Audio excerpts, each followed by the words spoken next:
Shalom. Selamat bertemu kembali melalui YouTube Kongregasi OSF Sibolga.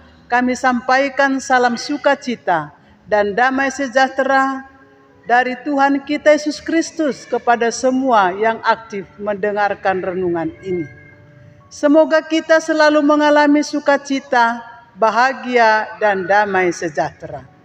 Mari kita awali renungan ini dengan berdoa. Dalam nama Bapa dan Putra dan Roh Kudus. Amin. Allah Bapa kami, curahkanlah Roh Kudus-Mu ke dalam hati kami, agar kami mampu mendengarkan firman-Mu.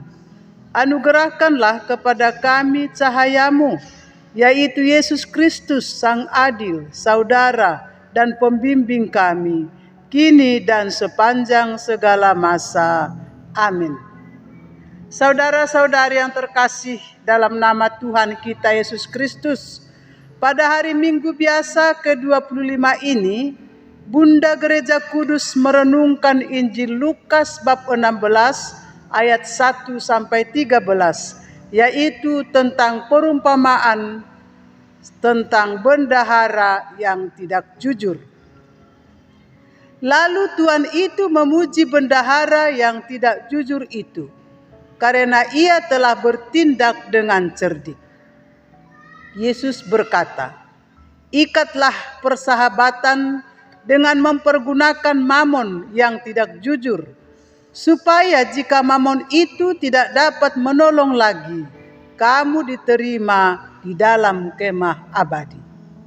Saudara-saudari yang terkasih dalam nama Tuhan kita Yesus Kristus, dalam bacaan pertama hari ini, yaitu dari kitab Amos tentang peringatan terhadap orang yang mengisap sesamanya, mengurai dan mengecam perilaku ketidakadilan yang dipraktekkan orang pada zaman itu. Banyak mencari kesempatan dalam kesempitan dengan memanfaatkan waktu dan masa ketika orang sedang membutuhkan. Praktik ketidakadilan dan ketidakjujuran sudah terpola dan membudaya. Amos menyerukan bahwa Allah tidak akan menutup mata dan melupakan begitu saja ketidakadilan bangsa itu. Dalam Injil yang kita renungkan hari ini, kita mendengar bahwa penginjil Lukas juga menyajikan sebuah ketidakadilan dari orang yang dihapuskan hutang-hutangnya, dan karena itu tidak dijebloskan dalam penjara. Tetapi orang-orang yang mengalami kebaikan tuannya ternyata tak mampu bersikap dan berbuat baik kepada orang lain. Ia hanya memikirkan keselamatan dirinya dan mencelakakan orang lain. Saudara-saudari yang terkasih dalam nama Tuhan kita Yesus Kristus, situasi zaman Amos dan perumpamaan Yesus masih terjadi dalam kehidupan kita.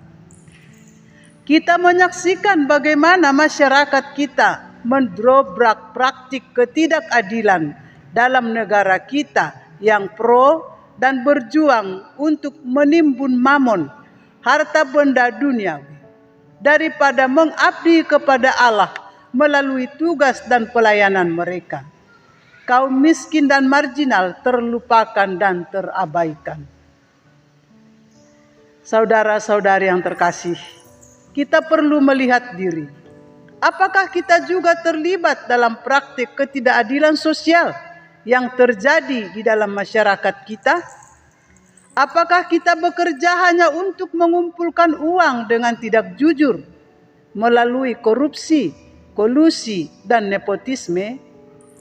Ataukah seperti Nabi Amos, bersuara dan berjuang melawan ketidakadilan yang ada? Semoga kita tergerak hati untuk berbagi sukacita kepada sesama yang sangat membutuhkan bantuan. Amin. Marilah kita berdoa. Allah Bapa kami di surga, ciptakanlah kami kembali menurut citra Yesus Putramu menjadi manusia baru yang mengabdi di Kau dengan setia dan jujur dalam cinta kasih dan kebersamaan. Demi Yesus Kristus Putra-Mu dan pengantara kami, yang hidup dan berkuasa bersama Bapa dalam persekutuan dengan Roh Kudus sepanjang segala masa. Amin. Dalam nama Bapa dan Putra dan Roh Kudus. Amin. Salam.